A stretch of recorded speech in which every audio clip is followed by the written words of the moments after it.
Welcome to the Just Baseball Show. I'm Peter Apple. That's Aram Layton. It is Wednesday, September 7th, and we have the mailbag. But first, Dallas Keuchel is not in the major leagues anymore. He was just DFA'd by the Texas Rangers. Him and his 9 ERA. He bounced around from 3 separate teams this year, but now he's again looking for a team. I got to be honest, I'm not sure why teams are still picking him up, but what do you think? Why? It's amazing. It's amazing. I keep rooting for him to just like kind of pull a rabbit out of the hat when he gets another chance with another team, but it's just progressively gotten worse. He got a chance with the Rangers, and I don't know if he's going to get another crack. I haven't seen a pitcher appear for 3 different teams in like the span of a couple months. I can't remember the last time that's happened. If he makes it a 4th, that'd be pretty impressive. The only time I can ever remember it, and this might just be wrong, I just feel as if Edwin Jackson has been on every team in Major League Baseball. Is there a possibility that Edwin Jackson played for 4 different teams? But however bad Edwin Jackson was, he was never as bad as what Dallas Keuchel has been giving his 3 different teams this year. It's crazy because he's only 34, but he's just really hit a wall. He's sitting like 86, and it looks like it's the end of what was a good career, though. Won a Cy Young.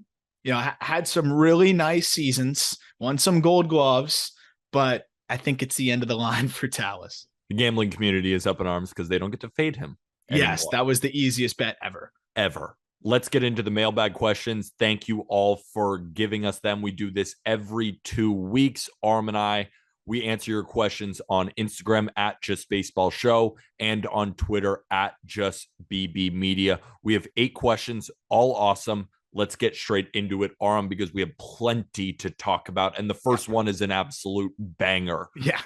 Who will have the best infield 3 years from now? That was asked by David for Cy Young on Twitter. I'm going to go over the first easy ones. Actually, you know what? I'm not going to go over the easy ones first. Let's do some honorable mentions because I think that we both have the answers at the end. But let's go over some teams that if their prospects work out, they will have premier infields in 3 years. Yeah, I like starting with that because it's a big assumption to, bank on all of these prospects panning out, but there's something to dream on 3 years from now. And I think, you look at the Cincinnati Reds. If it all comes together for the Reds, they could have one of the best infields in baseball in 3 years, but obviously that's a lot of hope to pan out, but they have so many different guys with so much upside. You look at Elly De La Cruz, who's a top 10 prospect in baseball at this point, at shortstop, switch hitter, plus power, plus speed. Noelvi Marte, I think, moves to 3rd. That was the centerpiece in the deal for Luis Castillo. That guy rakes. He plays 3rd. Second base, you could put Spencer Steer there, or you could put Matt McLain there. Both guys are top 100 prospects that look really good. Steer's been great off the bat so far at the big league level. And then at first base, you could have Christian Encarnacion Strand. You could put Steer there. Those are 2 guys that have mashed through the minor leagues as well. Like, that is a crazy infield. And we're not even talking about Jose Barrero and some of the other prospects, Edwin Arroyo, other guys that could be fallback plans if someone doesn't pan out. And we're going to talk about catcher as well. Like a guy like Tyler Stevenson. If he's healthy, he'll be great. If he's healthy, because we're going to add catchers into this conversation. I feel like it expands the amount of teams a little bit more. And catchers, they're the captain of the infield. They have to be. They're the captain of the whole team, but they really are in the infield. I think the Reds are a great one. What other teams have some tippity top prospects? Because I've loved what I've seen from Spencer Steer so far. I even put it out on Twitter that he's kind of becoming my new Cal Quantrill because I had the Reds and it was basically Spencer Steer against the Rockies in that matchup where they won. He put on an absolute show. Also, thank you, Jake Fraley. But Spencer Steer, first game up, mature at bats. Love what I've seen from Spencer Steer, and I can't wait for Elly De La Cruz. Oh, yeah. Who else is in our the tippity top? So a couple quick prospect teams. You got the Rays, which, you got Wander Franco healthy at shortstop. That's a guy that we know has, top 5 shortstop in baseball upside. Brandon Lau, if he's healthy at second base, is one of the best power hitting second basemen in baseball. Curtis Mead's one of my favorite prospects, top 30 prospect in baseball, can play third base. I think that's a guy that will be up next year. And then first base, you got Yandy now, who's been great, but Jonathan Aranda is another one of the most underrated prospects in baseball. He's hit 320 almost every single year and added power. Another prospect heavy team, or I guess prospect assumption would be the Cardinals. And I'm interested to see, it would depend on how Arenado and Goldie age, but assuming Arenado continues to be great at third, Goldie would be 37, but Mason Winn at short unbelievable. Tommy Edman will still be great at second base. That's one of the best defensive middle infields in baseball if Mason Wynn continues to progress the way we think he can. And then I know we've seen Jordan Walker in the outfield, but maybe in 3 years, they may end up wanting to maybe play him at third a little bit if Arenado is starting to slow down, or at first if Goldie is starting to slow down. But perhaps one of my favorites would be the Orioles too, before we get to the two like safe, big, infields that we know are going to be great. The Orioles are interesting because you got Gunnar Henderson, who I think will eventually take over shortstop after Mateo. Maybe he plays shortstop one more year. I don't know what their deal is there. But you got Gunnar Henderson at short. You have Jordan Westberg, who is another top 100, really good bat, already putting up numbers in AAA at third base. You got second base, which could be a few different guys, but Connor Norby already has 23 homers this year. He is a stud second-round pick 2 years ago. Big fan of his. And then first base, you can kind of mix and match in a lot of different ways. And then, of course, catcher. They've got Adley freaking Rutschman there, who's going to be the best catcher in baseball in 3 years. I don't think there's any doubt about that. And not to mention just about the Cardinals. Mountcastle at first, of course, too. Mountcastle is going to rake. Just finishing your Cardinals point, because they're so loaded. We were even talking pre-record, and Alec Burleson possibly could move to first base. And we can't forget about a guy like Nolan Gorman. Will he factor into the starting infield when you have a Mason Wynn, when you have Tommy Edman? Not sure, but at least you have Nolan Gorman there if you want him. I think the only issue with the Cardinals is the catching position. Yep. Ivan Herrera is a guy. Andrew Kisner is a guy, but those aren't the names that you really want to staple in 3 years from now at the catching position. But if we just look at infielders, it's hard to find a team more loaded than the St. Louis Cardinals. Let's talk about the first team that came to my mind when I'm thinking about best infields in 3 years. That's the New York Mets. Because I'm thinking about Francisco Alvarez at catcher. I'm thinking about Brett Beatty at third, Francisco Lindor at shortstop, whoever the hell Steve Cohen wants to put $1 trillion in at second base.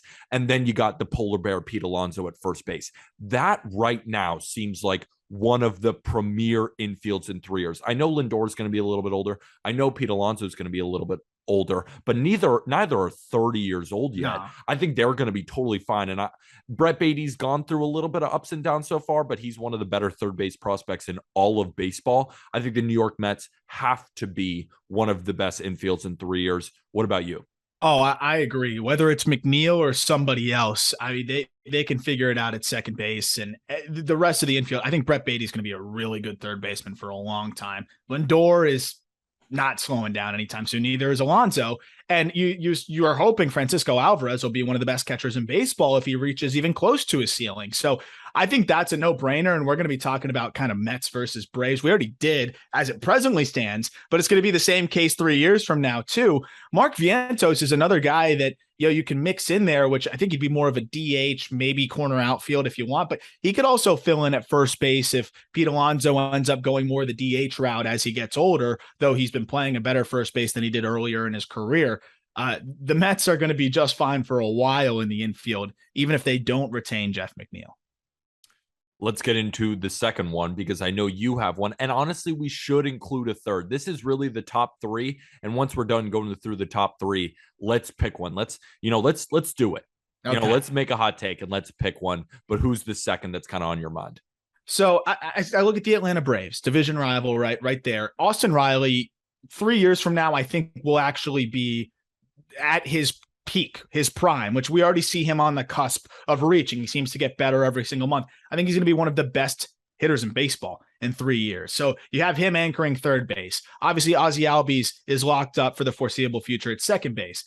They're more than fine for 3+ years at first base with Matt Olson. William Contreras right now is not catching as much. He's not the best defensive catcher, but Travis d'Arnaud will be gone. You figure Contreras, even if he's an average defender, the bat is legit. If he catches there, that's also a really nice piece there. The big question is shortstop. What do they do there? Is Dansby Swanson still going to be there? Under the presumption that he is, that's an infield that I'd stack up with anybody. They also have Vaughn Grissom as an insurance policy in the infield. I think he moves to the outfield, but that is a ridiculously good infield for a long time.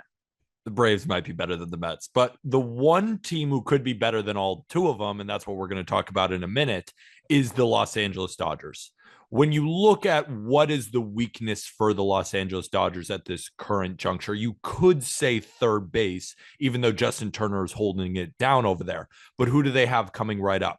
They have Miguel Vargas, one of the best overall prospects in all of baseball, right there in waiting, and a guy who looks kind of slim right now, but I can't imagine when he fills out. It's also, we're under the assumption that Trea Turner will re-sign with the Los Angeles Dodgers.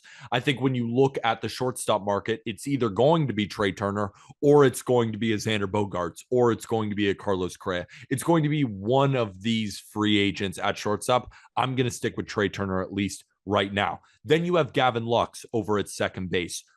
Probably not going to be like a Chris Taylor or anything like that. I think we can kind of put Gavin Lux at that second base position. Been much better with the bat. He was a number one overall prospect at one point. Had some struggles early on in his career, especially on defense. Felt like he couldn't throw the ball over to first base, but is now finally settling in. Looks like that second baseman of the future. Then you go to first base and you got Freddie. And you got Freddie Freeman. And what else could you be upset about? Then a catcher, still my favorite catcher in baseball, if he just figures out how to frame the ball, but maybe we get some robo-umps and he won't need to frame the ball anymore, and we can just focus on the bat, which is still probably the best bat of any catcher. You could say Salvi, but not this year. Salvi last year.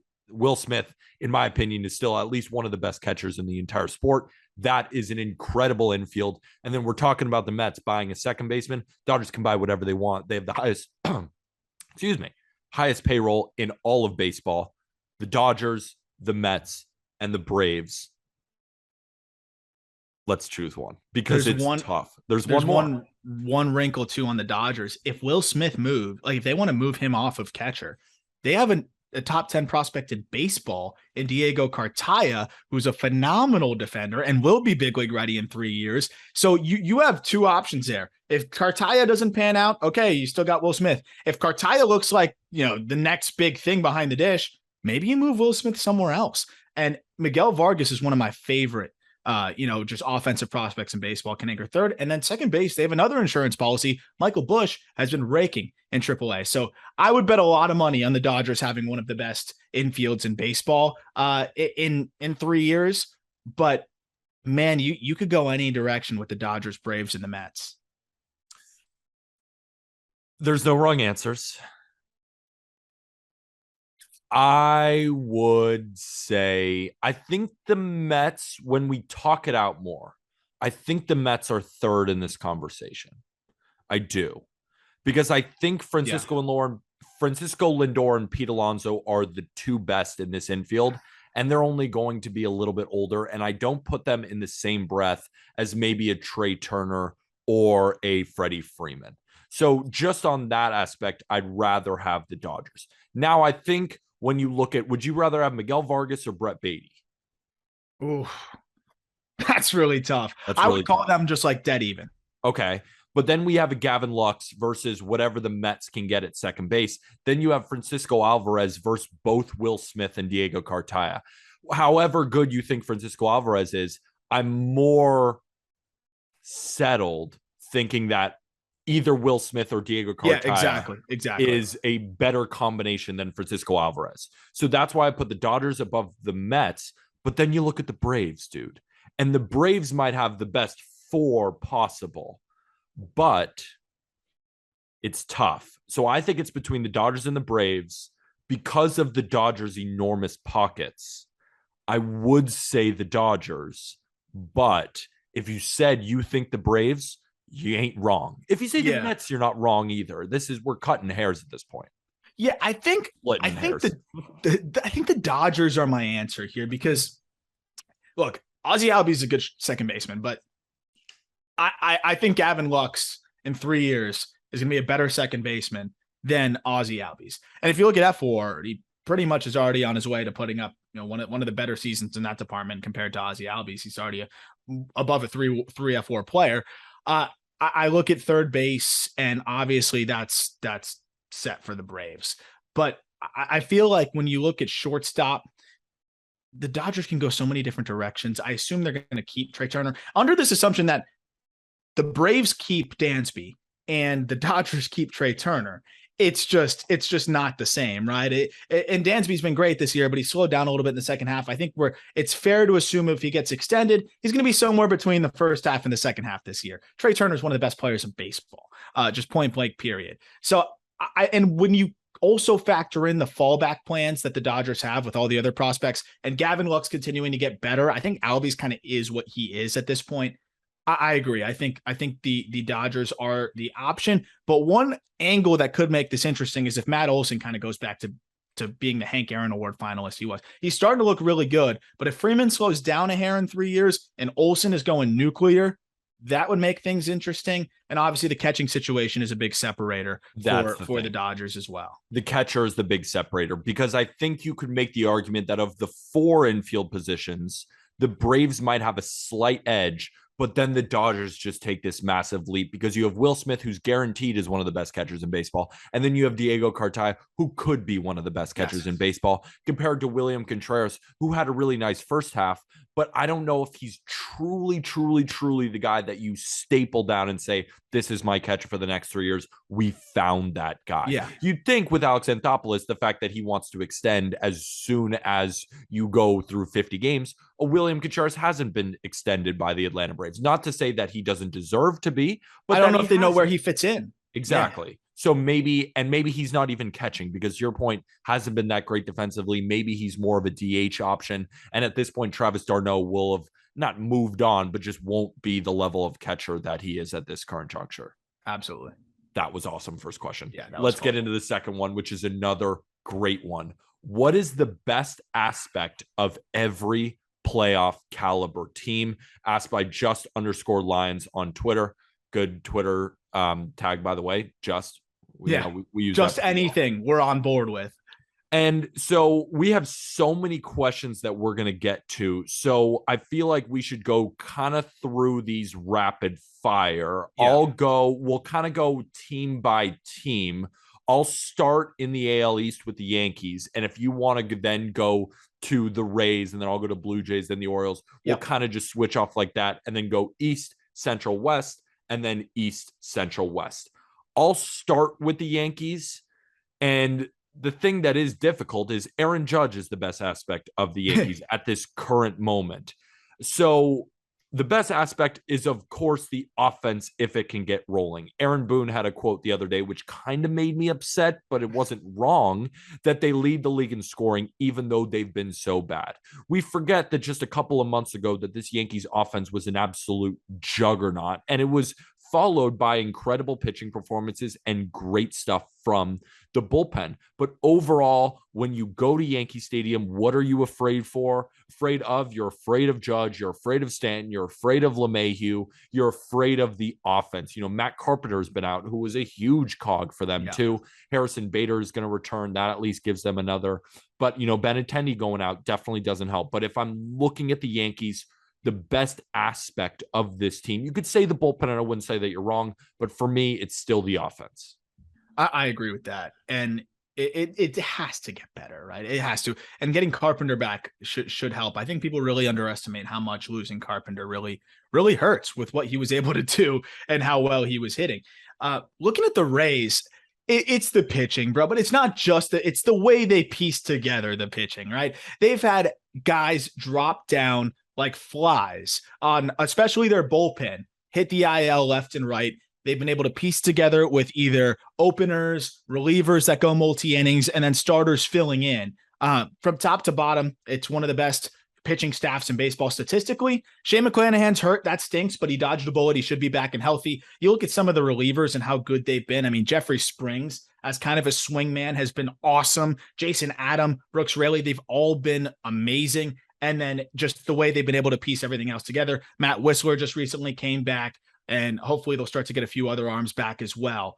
The way the Rays are able to pitch and mix and match and just come at you with so many different arms, that's how they win games, and that's why they're still alive. It's funny, the Rays actually DFA'd Matt Whistler. The slider guy is no longer on the Rays. He was really good for them for a little bit, then kind of teetered off later, and now he is unfortunately not a Tampa Bay Ray anymore. And also Jeffrey Springs, I mean, he was like a swingman, but he has really taken a stranglehold on this starting rotation. Now with Shane McClanahan out, he's been one of the Rays' best overall starters. And then how about Drew Rasmussen? Oh, he's been awesome too. I mean, just they piece together pitching like nobody's business. Yeah.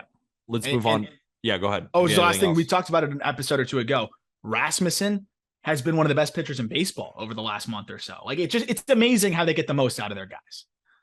Let's move on to the Toronto Blue Jays. And similar to the Yankees, this team relies on offense. They're second in average, fourth in on-base percentage, and fourth in OPS in baseball, eighth in home runs. They're led by a trio. Well, I mean, it's everyone in the lineup. There's no rest here. Lourdes Gurriel has had a phenomenal second half. He hits third in their lineup because he's that type of hitter. Bo Bichette is really starting to heat up. Of course, you got Vladimir Guerrero Jr. Of course, you got George Springer. Of course, you got Alejandro Kirk. Teoscar Hernandez rakes, and Matt Chapman is one of the top 10 in hard hit rate this year.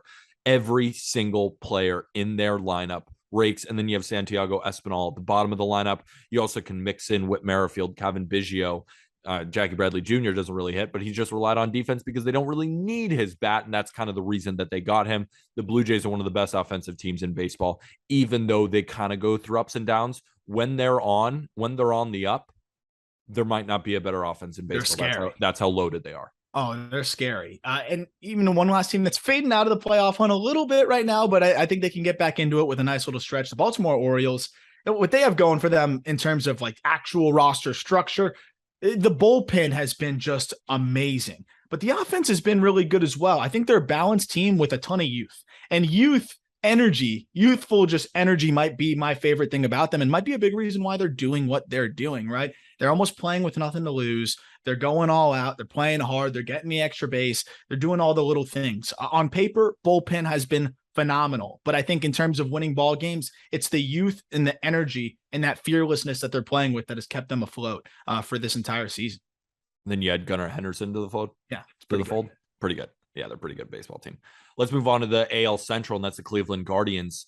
Again, similar to the Orioles, this is a pretty well-balanced team, but I think the money is made in the back end of the bullpen. They're fourth in ERA as a staff. They're third in WHIP. And you have Emmanuel Clase, who's probably the second best reliever in all of baseball. You have James Karinchak, who's came back and is now probably, if not the best setup man in baseball, at least one of them. You have Trevor Stephan as well. You have Nick Sandlin. You have even guys who kind of piece together what you need if you have a bad start from a starter in a guy like Eli Morgan. You have Sam Henches. You have Brian Shaw. There's so many good bullpen arms back there, like De Los Santos. I could continue. Obviously, the rotation is solid with Bieber, Quantrill, and McKenzie, and even Aaron Savali has been really good lately. But I think when you have one of the best bullpens in all of baseball, that's your strength. 100%. Because even the fourth and fifth guys in their rotation, Savali and whoever makes a spot start, then we need to go 5 innings. Give them 5 quality innings. The bullpen will take over, and that's exactly what we've seen. The Minnesota Twins, it's that offense. I mean, they're top 10 in baseball in almost every single, offensive category you want to look at. And I think they've been streaky, but when they're going right, you talk about the Blue Jays, not quite on that level, but when the Twins are going right, that offense can really knock you around. When Buxton's in the lineup, Correa is heating up. Arias has slowed down as of late, but still is one of the best contact hitters in baseball. He's been in a slump, and he's got a 377 OPS, 377 on base percentage. Polanco has shown some flashes. Miranda has been wonderful this year, and Nick Gordon has been a really nice development there. I think the offense, when it's clicking, is up there with just about any, and that's what's kind of kept them afloat this year. The White Sox are a tough one because they're not that good at anything. I would lean towards the offense because when I go to face Chicago in the South Side, my number one thing is, are they going to hit me today? Outside of Dylan Cease, when you have Lucas Giolito not performing, you have Lance Lynn, who has been performing better, but has still been up and down this season. Johnny Cueto has been their second best pitcher all season. He's awesome. It's actually been awesome for them. But when I look at the offense, I still look at one of the best teams in baseball against left-handed pitching. Elvis Andrus has been a good addition for them at shortstop. He's really filled the need, but then they're obviously going to get Tim Anderson back. Andrew Vaughn's been good. Jose Abreu's been great. Eloy Jimenez, when he plays, he's been good. Even Gavin Sheets, while he can't play in the field, has been good for them. Luis Robert is hitting 300 again this year. Yohan Moncada has been really, really struggling this year, but even at his worst, he's still a fine hitter at times. I think it's the offense for the White Sox, but They're even lucky they're getting talked about at this point. Yeah, but they could just walk into an AL Central crowd if the Guardians and Twins don't take a hold of this division. They're just going to back into it potentially. It's got to be the offense, if anything. One thing they do is they put bat on ball, right? Like they make a ton of contact. They're one of the best in baseball in batting average for what that's worth, but they don't walk. They're the worst in walk rate, 6%, which really hurts their offensive production, but they will grind you out and they'll put the ball in play. And that's part of the reason why I think they've been able to stay around 500 despite everything that's happened this year. How about the Astros? The Houston Astros can do just about everything, right? Yeah. I mean, you could pick so many different things that the Astros are good at, but I would honestly say their biggest strength at this point is probably the pitching, because they have just a lights out arm, it feels like, that can go for them almost every single day. They're one of the best in baseball, if not the best, in runs allowed per game, ERA, sub-3 this season. Are you kidding me? A sub-3 team ERA. They're striking out 25% of batters as a team. That's the best in the American League. Almost every single pitching category, they are one of the best or the best in the American League. And they just called up Hunter Brown, who carves in his first outing. They're going to get Verlander back. Javier's been great. Garcia's been solid. McCullers is back. The bullpen's been really good. The pitching is insane. Don't get me wrong. The offense is awesome, but the pitching's got to be the Astros' biggest strength. The Mariners could break a 2-decade-long playoff drought. According to Fangraphs, 99.2% chance to make the playoffs. But I know Mariners fans hear that and they say it's not 100 and it's not over, so I'm not jinxing it. But the strength of the Mariners is the bullpen, but I'm not going to discount the starting pitching. So I'm just going to say pitching in general. First, let's talk about the bullpen, because the bullpen is second in WHIP, 7th in ERA. It's been one of the best bullpens in the entire sport. You got Paul Sewald as the closer, who's got a funky arm angle, and he's been really good, got a really good slider. Andres Munoz looks like a younger version of Edwin Diaz at times. You got Eric Swanson, Diego Castillo, Matt Brash, who's kind of moved from the starting rotation into the bullpen. And I think it's a better role for him, but I'm not saying that he can never be a starter, because I still do believe that's still in there. But Penn Murphy has been another guy, Matthew Festa. And now they've used kind of Chris Flexen more in the back end because they have so many starting pitchers. When you have Logan Gilbert, Luis Castillo, Robbie Ray, George Kirby, that's enough. Marco Gonzalez is a guy that I would be nervous about if you see him starting postseason games. Did you know that right now, Marco Gonzalez has the worst FIP and xFIP for all pitchers that qualify, including Patrick Corbin? Oh my gosh, no, I didn't know that. The advanced stats hate Marco Gonzalez, but Marco Gonzalez is also a guy that just faced the White Sox, was due to get crushed. The White Sox have been one of the best teams against lefties.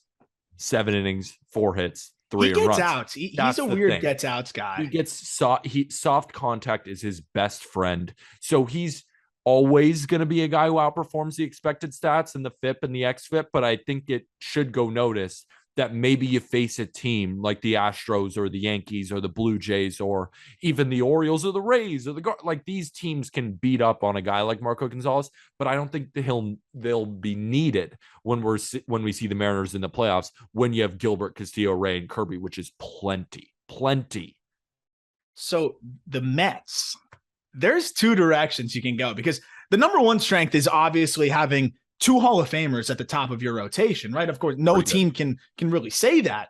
But if you look at what their best strength is as a team, and especially as Max Scherzer is hurt right now, I talk about grinding out a pitcher. There might not be a team that grinds out a pitcher better than the New York Mets.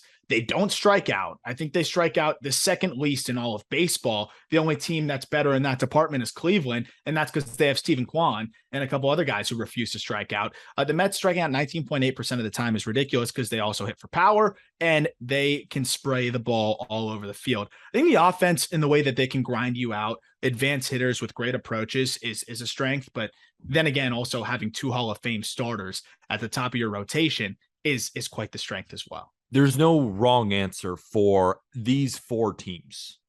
The Braves, the Mets, the Dodgers, and the Astros, because they're four of the most well-balanced teams in Major League Baseball. When we move over to the Atlanta Braves, they are second in OPS as an offense in all of baseball. They're sixth in starter ERA. They're first in Ks per nine as a staff. So which one are you going to choose? But then when you go to the relief pitchers, they're sixth in ERA and also first in strikeouts per nine. So what is it? Everything. Their strength is that they're good at everything. They're good at everything. That's what the Braves are. But that's a cop-out. I'm going to say the offense. Yeah. Just because I think that there's a chance that Charlie Morton doesn't have a great postseason and that Kyle Wright doesn't have an amazing postseason.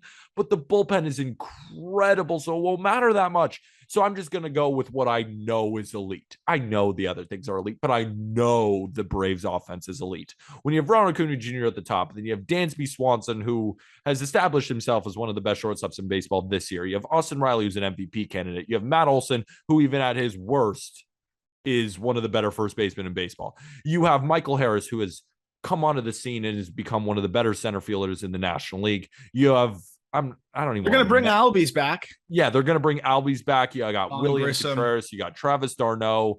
I don't want to talk about Ozuna. You got Eddie Rosario. You got Robbie Grossman, who's my boy too. Like, they are so loaded, not just in the nine, but their bench. So I'm going to say the bench combined with their starting nine is the plus. But if you said bullpen, you're right. If you said starting pitching, you're also right. They're so well balanced. It's crazy. Going to the Phillies, it's just pure power. I mean, they are the kind of team that you're down 3 runs, they could hit a 3-run shot, right? Like, they can get one swing and get back into a ball game. They're going to live and die by that. But 7th in Major League Baseball in home runs is pretty impressive, given that Bryce Harper, last year's MVP, has been out for, it just returned, obviously, but was out for months. You assume Harper's healthy. They have 166 home runs. The teams ahead of them are the Cardinals, Astros, and Dodgers, who each are within 12 home runs of the Phillies. A healthy Bryce Harper probably puts them right up there in the top 5 in Major League Baseball. They can get into home runs in bunches, and that's how the Phillies are probably going to live and die through the rest of the season and maybe even the postseason. The team that you just mentioned that's in that home run group is the St. Louis Cardinals, and that's their biggest strength. Paul Goldschmidt might win the Triple Crown. Nolan Arenado, if Paul Goldschmidt wasn't in the National League, might be the MVP. So you got those two at the top, and then you look at a guy like Brendan Donovan, who's been awesome this year. And yes, I'm talking about him third because he's been such a good addition for the Cardinals this year. You got Tommy Edman, you got Tyler O'Neill. Corey Dickerson just went on a 10-for-10 tirade. You got Albert Pujols on the rise for 700 career home runs and is one of the best hitters against lefties for some reason. And you also got Dylan Carlson, who has kind of looked like a platoon bat this year. Kind of been looking like a platoon bat, but he's been platooning with a guy like Lars Nootbaar or Corey Dickerson as well. They just get offense from every corner of their team on a Cardinals team that's normally built on pitching, but the offense as a whole has been unreal this year, ranking 3rd in OPS as a team and 6th in home runs and 2nd in on-base percentage. The Cardinals offense is crazy. And the defense, right? Like that, the Cardinals are doing what they do, which is defend. Number 2 in outs above average. All of the guys that you mentioned pick it really well. Arenado is one of the best defensive third basemen of all time. Tommy Edman is spectacular, at second base. The outfield is all really good defensively, and Goldie as well at first. Like Yadi, I don't know what the metrics say about him, but he's still Yadier Molina and is a big part of the defense behind the dish. And Andrew Kisner, I can never say his name right. Kisner is a solid defender as well. I mean, defense is what they do, and they do it really damn well. Mm-hmm. Brewers are tough, man, because we bag on them for their defense, for their lack of offense, excuse me. But they're 4th in home runs this year? I know. Like, what is I want to say starting pitching, but it's not. They're 12th in ERA this season. They're even worse, I believe, in FIP. I guess it's power. Am I saying that about the Milwaukee Brewers? I know American Family Field is really easy to hit in, and I guess they've leaned into that this year. They're third in Major League Baseball behind the Yankees and the Braves in home runs. Corbin Burns has stunk over the last month. They just got Freddie Peralta back. Woodruff has looked good. They traded Josh Hader, who has obviously been horrible. The bullpen's still been solid. That's probably their strength, even sans Josh Hader. But I got to say it's power. Willy Adames, 26 homers. Hunter Renfroe, 24 homers. And then everybody else has double digit. They kind of remind me of the Giants last year with all of the double digit homer guys. Yelich has double digit homers. Wong does. Tyrone Taylor does. Caratini's 1 homer away from double digit. Urias, Keston Hiura, Rowdy Tellez has 28. McCutchen has 14. Like, they've got so many different dudes with at least 10 homers. That's reminiscent of the Giants last year, and they've kind of found a way to platoon and piece together this season. I got to say it's the power, which is bizarre to say. The Los Angeles Juggernauts are first in batting average as an offense, first in on-base percentage, first in OPS, first in runs scored. Starting pitchers, they are first in ERA, they are first in WHIP, and they are first in hits per nine. Relief pitchers, they are first in WHIP, they are third in ERA. Should we just move on? What is it? Yeah, I don't know. The answer is the best at everything in baseball. Are you kidding me? Yeah, they're the best. They're the best team I can remember. Like, assembly wise, like they're one of the most flawless teams I think we've seen in our lifetime. I'm gonna pick the offense just because it's ranks first in more categories. But because they're first in average, first in on base, first in OPS, first in runs scored, fourth in home runs, and sixth in stolen bases. They steal a bunch of bases too. When you have Mookie Betts, Freddie Freeman, and Trey Turner at the top of the lineup with Will Smith, Max Muncy, Justin Turner, Gavin Lux, Joey Gallo, Cody Bellinger, Trayce Thompson, and you got Miguel Vargas if you need him, and Chris Taylor has been awesome. Hanser Alberto if you need him. Hanser Alberto even pitches for you in the bullpen. Yeah. And then they just got Blake Trinan back, who gives the bullpen another added edge. It's funny, when you look at the Dodgers bullpen, who's the worst reliever? Their closer, Craig Kimbrell. But now Blake Trinan is back there. They are just unstoppable. I don't know. You tell me who the you assume they get Gonsolin back soon. Like, they're ridiculous. They might call up Bobby Miller or something else. For fun. Yeah, they're legitimately a joke in the best way possible. Padres. This will do it. What is the Padres strength? It's got to be the Jekyll and Hyde offense. It's the superstar power, I think. It's the star power that has really just kept the Padres alive when I look at what they've done. I wanted to say pitching because that was something that was great for them, but that's really fallen apart. I think what's really been the strength for the Padres has been the star power, the Manny Machados of the world, keeping you afloat. Juan Soto even. I mean, going to get him, if they didn't get him, where would they be right now? I have no clue. It's really just the star power keeping them alive, but the team doesn't really have a glaring strength right now. They went and got Josh Hader to help the bullpen. That didn't help. The offense has been incredibly inconsistent as a whole. It's really just the stars that are carrying the Padres team. And I think that's really what you have to chalk it up to them as their biggest strength is the superstars. Minus Tatis. We just did a very long question. Hopefully that answered your question of what is every single playoff team's biggest strength moving into the 2022 playoffs. We got a really, really good one. And you and I have both been to a lot of ballparks. We haven't been to all of them. You've actually been to more ballparks than me. So I'm going to rely on you a little bit for this one. Great question. What are your top 5 ballparks? Asked by Matt Too Frosty from Twitter. The first two are Fenway Park and Wrigley Field. Yeah. Feel like those have to be the first two on any single list. Third, I want to put Camden Yards. The problem is I've never been to Camden Yards. But the reason I want to put Camden Yards third is that whenever you ask around, like, what are the best ballparks you have to go to? My dad says we have to go to Camden Yards. Yeah, it's awesome. Every single comment I've ever seen is Camden Yards. Yeah. Would you agree? Have you been to Camden Yards? Yes. And would that be number 3 for you? Or how are you mixing up the list? So it's funny. People always ask me the question because, my dad and I were trying to do the 30 stadiums and we made it to 20 of them and I've made it to 6 more since. And people always ask me, like, what are your favorites? And I always like to kind of separate the historic stadiums, meaning basically Fenway and Wrigley, because those are in their own bucket, right? Like, that is just baseball heaven there. And comparing that to like AT&T, which, comparing that to San Francisco, it's just apples to oranges. San Francisco is one of my favorite stops I've ever been to. I mean, McCovey Cove right there. The fans get there early. The weather is always perfect. The atmosphere is unbelievable. That is probably one of my favorites. But Camden, you ask anybody, player, fan, anybody, they're going to say Camden. And I agree with that. That's a top one. So I would say it's Wrigley, Fenway, San Francisco, Camden, and then I love Petco. Yep. San Diego is another one. Weather awesome, atmosphere awesome, stadium awesome, surrounding area awesome. And the fans are really into it as well. That's probably right up there for me. And then honorable mention, Truist, they killed it. The Braves killed it. Atlanta did with Truist. That's one of my favorite new ballparks, and the whole Battery area is so cool.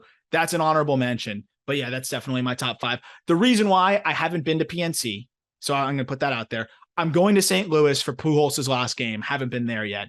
Those might bump one of the West Coast ones out, but I haven't been to those 2 yet for those who are like up in arms right now. That is a phenomenal top 5. Yeah. Give me your thoughts on Yankee Stadium and Citi Field, because we've been there the most this year because we live in New York. So I've been to Yankee Stadium now 15 times, and I've been to Citi Field, I think, more than that. I've been to so many Mets, and I've been to so many Yankee games.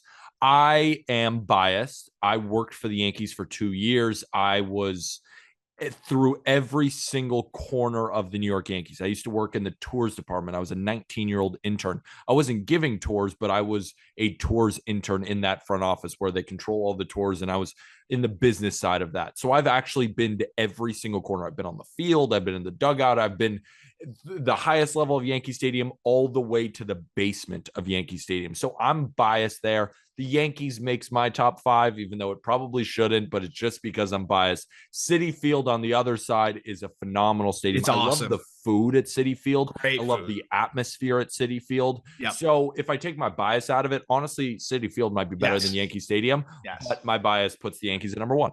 I appreciate your bias though. Like there's dude, one of my favorite stadiums of all time is Pro Player. Yeah. The shitty football stadium the Marlins played in, because it's just, that's where my memories are. And it was a piece of crap, but like, it was my piece of crap. And I loved going to the games there, the Bermuda Triangle in center field. Like I just had all those crappy memories that are just so awesome. That's why I love that ballpark. So I get that side of it. My problem with Yankee Stadium is Yankee fans are some of the most passionate out there. You sit in the outfield, it is so awesome and intense, until they take it too far. But generally speaking, it is really awesome. It's just too corporate behind home plate. And I get it. It's the Yankees. They're the biggest franchise in sports, and like in North American sports. And that's why. But like, there's so many games where you just don't have that atmosphere that you quite have at Citi, because Yankee Stadium is a bit more corporate, especially behind home plate. That's my only gripe with it. But I with what you say with your experience, I totally get it. And I sold season tickets for the Yankees. So I've been to every seat in Yankee Stadium, but I will say the best seat at a baseball game, you sit in the Legends, which is, it's like a 5-star meal. You go into the Yankee Stadium before the game. There's lobster, there's steak. It's about as corporate as you could possibly think. You go. There's a full buffet, and it's not just buffet sports food. I mean, it's a really good restaurant's worth of food. Lobster, sushi, prime rib. Every kind of elegant food that you can imagine is down there in the Legend seats. What does a ticket go for? $900? Yeah, was it $1,200? $1,200? They're the most expensive seats in baseball, like by far.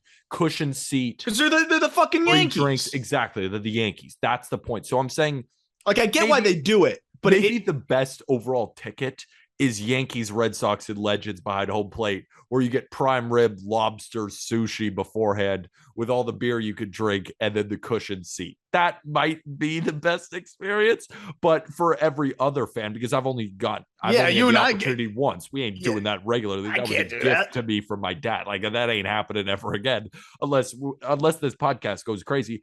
With that said, would you please give us a 5-star review on YouTube if you're watching? Give us so we can get some lobster at the next baseball game. I want to sit in the Legend seats. Yes, please.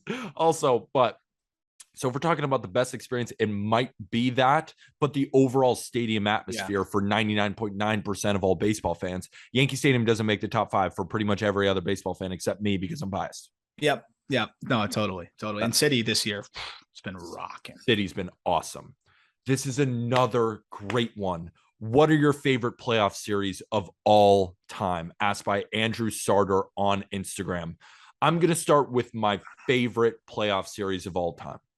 2016, Cubs versus Indians. Doesn't get better than the Cubs ending the 108-year Billy Goat drought. The funny thing is, there was a 3-1 lead by the Cleveland Indians at first, and then the Cubs battled their way back. It wasn't just one of the best game 7s I've ever seen in my entire life. First of all, I bet on the Cubs money line game 7. Still to this day, the greatest bet I've ever made. Not because it hit. I've had other bets that hit and other bets that lost. It was just the best game ever. The Rajai Davis tying it up off that was that's one of the coolest moments of all time. Coolest moments of all time. Unhittable Chapman with Rajai Davis choked up like a foot on the bat, and you're like, no shot he's touching this, and boom. That's one of the most unbelievable baseball moments I've had, because Davis wasn't a power hitter really at all, and doing that to Chapman at like his peak was unbelievable. Unbelievable. I have another one, and then I have one that we never saw, but what seems to be historically one of the best playoff series of all time. But give me your best playoff series that you've ever seen. Man, I mean, that obviously was one of them. We talked about like one game that we could go back in time and watch. Looking at that Cardinals, unbelievable David Freese, home run, game 6. And we will see you tomorrow night. Which is the intro to this freaking podcast, right? Best ever. That series, 2011, I probably remember just as vividly as anything. Like, what the hell is Nelson Cruz still doing in the outfield, right? and that ball goes right over his head. Just everything about that series to me. Like, we were well into being baseball fans then, but there was just so much, like, down to the last out, down to the last strike. You're expecting it to be over, and it just keeps going and keeps going. And then we got that bonus 7th game as well. I'm going to go 2011 World Series for me. I don't know if I can think of a more enjoyable and I would say just tense and stressful, even though I didn't have a horse in the race. Besides, of course, the Cubs World Series victory will, I think, forever be the most insane thing we've seen. One of my first memories as a baseball fan, 2004 ALCS, Yankees, Red Sox.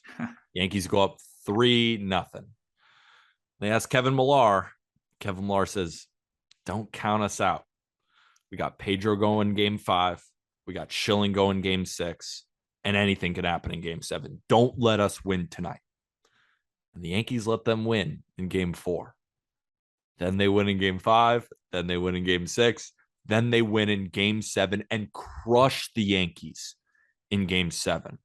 I remember, like, that's one of my first memories. I was born in 1997. I was 7 years old. I mean, you start making memories around when you're 5 years old. Yeah, like, I don't remember the 03 World Series for the Marlins that much. I was 6. I remember the TV.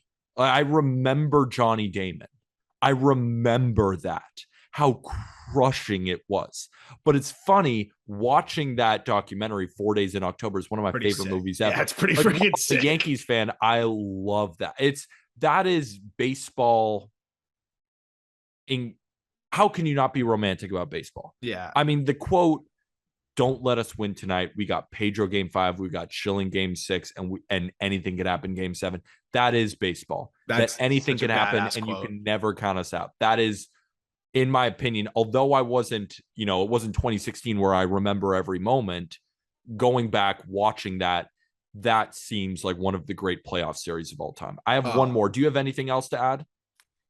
Yeah, I mean, I would have said 03 if I could freaking remember it, but I barely remember that. I was 6, man. Like, fades in and out. I probably would have said the Cubs series if I remember the Steve Bartman game, but I don't. I can't pretend I do. I wish I did, because since then they've been absolutely atrocious. But not that's really that's it that really comes off the top of my head here. I do think that Astros series, what year was that? 'Cause the Astros feel like they've been in it so many years. The Astros Dodgers, where what was that, 2019? Where it was 2019. Home run after home run after home run. I think the road team won all like 7 times in that series. That was a really fun postseason. The ratings were unbelievable. There was just so much offense. I really enjoyed that one. Obviously, it doesn't hold a candle historically to some of the others, but and then obviously it got taken away for a lot of reasons by a lot of people based on what happened. And there's a big reason why we saw a lot of offense from the Astros. But it was just a very fun series if you remove all of the other implications as well to watch at the time. And it does seem neither of us saw this one. So, we don't know every single detail, but one of the biggest details in World Series history was it gets through Buckner, the 1986 World Series between the Red Sox and the Mets.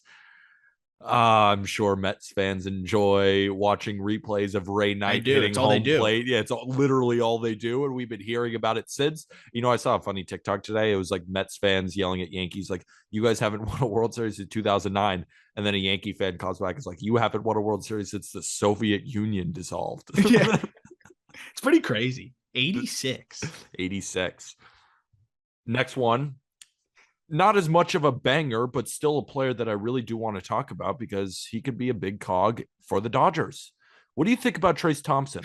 Is it sustainable success or more lightning in a bottle? And should he start in the postseason over Bellinger? Asked by Smith, Biad on Twitter. Our guy Smith. Smith Biad. This is a tough one, because Trayce Thompson came over to the Dodgers, Klay Thompson's brother. Yeah. Which is cash consideration. So they weren't expecting much from him. But now he's got an 869 OPS arm. Yeah. Now he looks like a much better option than Cody Bellinger. But I still feel like when we go into the playoffs, the Dodgers don't really need Thompson's bat. They more need Bellinger's defense. Yeah. I know it's funny to make fun of Cody Bellinger because he's not the MVP candidate anymore. He was a slugger first baseman, and now he's a field first outfielder and a really good center fielder at that. Really good one. I think that's more important for the Dodgers than getting some added offense from Trayce Thompson when you have the best offense already, and Trayce Thompson can be used off the bench in big spots. That's where he's best at. I think that's what the Dodgers are going to go for, but that shouldn't take away from what we've seen from Trayce Thompson, which has been awesome. Yeah, I will say, like, there's spots where he can pinch hit. I think he's going to be a good bench bat for them. I am sold on Trayce Thompson solidifying himself as a big leaguer in some capacity, right? This was somebody that was bouncing around, quadruple A guy, made some adjustments to his swing, quieted the hands down a little bit, and he's hitting the ball as hard as he ever has. The power is crazy. He's going to strike out a bunch. And the defense is pretty solid. He's a good athlete, just like his brother, can play all 3 outfield spots. I think, to answer the question from the Trayce Thompson perspective, I think he's solidified himself, whether it's with the Dodgers or somebody else, as a, solid bench bat, maybe a platoon bat, 4th outfielder with big time power, that, I think can give you a little bit there. But when we're talking about Cody Bellinger, like, you talk about the defense, you already hit on that. He's one of the better defensive center fielders in baseball, but also this guy's been there. Even when he's not good, he's clutch. Remember the 3-run shot last postseason? Remember what he did? He wasn't good last regular season either, but guess what? He was good in the postseason. I mean, he was really solid. You go all the way to this NLCS, he was one of their best hitters in that loss against the Braves. He can play in the big spots. He's comfortable in the big spots, and he earned himself the opportunity to be the starter in the postseason after what he did last year. I think he had 12 hits in the postseason last year, including a couple home runs. He deserves an opportunity to give it another go. And even if he doesn't hit, like you said, he's going to play great defense, and he always has that opportunity to come up clutch like he has so many times already in his career. In summary, the Dodgers are really good, and it doesn't really matter what they do. They're going to use both of them, and they're probably going to win. Hit them 9th. Who cares? Yeah, it doesn't matter. Assuming the season ended today, taking the playoff bracket into consideration, would you rather be the 1st or the 3rd wild card spot in the American League? So would you rather play the AL Central winner on the road for 3 games and then the Yankees, or secure a home playoff series? This is a fascinating question when it comes to where do you want to finish in the wild card. So Blue Jays fans, Rays fans, Orioles fans, Mariners fans, would you rather face the AL Central winner on the road, which is going to be the Guardians or the Twins or somehow the White Sox, and then you would probably go play the Yankees, or would you rather face the Astros? And we don't skip that, right? You got to face the Mariners at home, right? Exactly. Yeah. Excuse me. Well, it depends. Whoever's the first wild card team. That's why it's a little bit of a tricky one, but I don't know. Personally, I would rather face the winner of the AL Central than go play the Yankees right now. Yes. That's where I lean, but where do you lean? Dude, if you got to face the Mariners and that in a 3-game set and then go to Houston, it's a nightmare. That's an absolute nightmare, because I know you're home versus away. I would way rather face the Guardians in a 3-gamer than the Mariners. We talk about the Guardians and pitching is their strength, yes, but the Mariners' 3-headed monster at the top right now is really scary. And it might not even include Logan Gilbert, right? You got to deal with Luis Castillo, who's been phenomenal since the trade. Robbie Ray has looked like Cy Young Robbie Ray over much of the second half. And George Kirby has been spectacular. Those three are terrifying. You might not even make it to game 3. And we know the offense is better than the Guardians. So then you get through that. Okay, great. You got to go play Houston, who obviously looks a lot better than the Yankees right now. I don't want it to be, portrayed as like, oh, I want the Yankees in the postseason. I don't. The Yankees are really freaking good. They're in a rough patch right now. It's obviously been a really, really, really bad second half, but I still don't want to face the Yankees in the postseason. But compared to the Astros, give me the Yankees. And then compared to the wild card teams, I don't think it's close. I'd way rather play the Guardians. I'm a Yankees fan. I'd way rather play the Astros, or I'd way rather play the Yankees if I'm an opposing team rather than playing the Astros. And then when you're looking at the Mariners versus whatever winner you're going to get from the AL Central, I'd rather take the Mariners. So both teams are better. I would rather face the Yankees and the winner of the AL Central than the Astros and the Mariners. Pretty straightforward there. Yeah. This one is not as straightforward because any answer is correct. If you're Mike Elias and can only keep Gunnar Henderson or Grayson Rodriguez, who would you keep?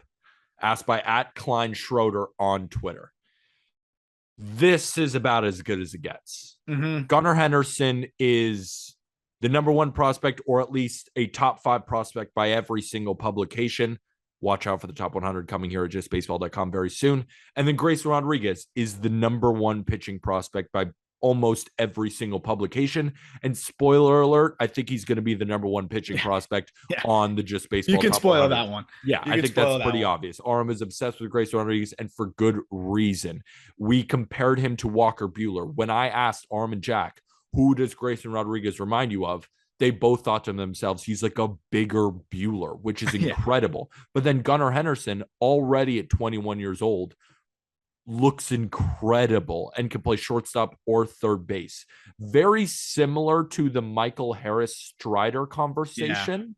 But I think there's a very real opportunity that Gunnar Henderson is better than Michael Harris. And Grayson Rodriguez could somehow be better than Spencer Strider, even though Strider has been one of the best pitchers, not only of the rookies in all of baseball this year. Yeah. I'm going to throw this over to you because I don't really have a good answer here. I would lean Gunnar Henderson just because Gunnar Henderson is doing it already, and give me, I guess, the position player, because I don't truly know what I'm going to get from Grayson yet. But that's the only reason I'm saying Gunnar. You could go either way. So who would you rather take?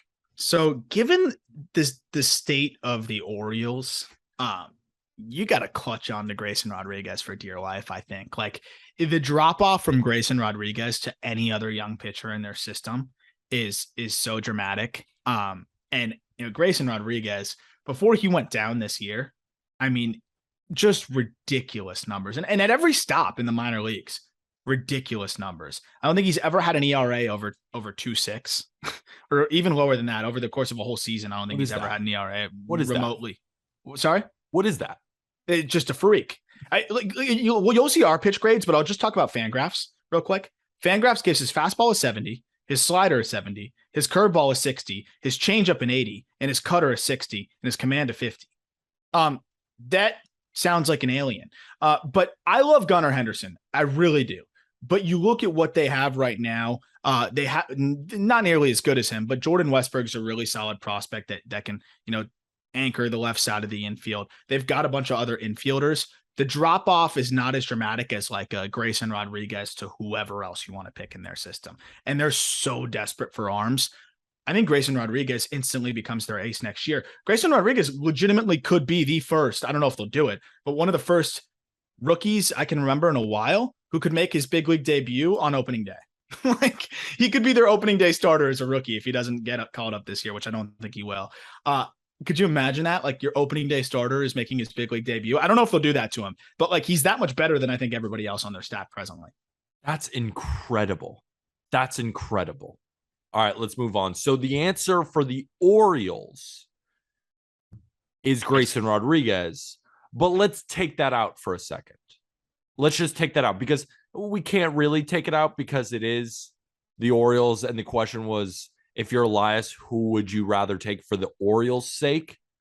But I guess when you're ranking prospects, or should we leave that up for the top 100 for you to find out, which I'm also okay with. I'm also okay with that.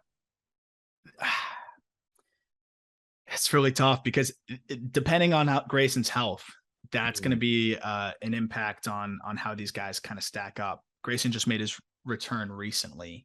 Last thing I'll say on Grayson Rodriguez, he's pitched already across every level. He's already up at AAA. He's 22 years old. Opponents in his career in the minor leagues are hitting 170 against him. 2.33 ERA, 2.48 FIP, 36% K rate, 8% walk rate.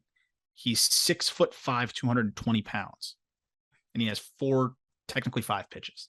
Stay tuned for the top 100 drop in here soon on justbaseball.com.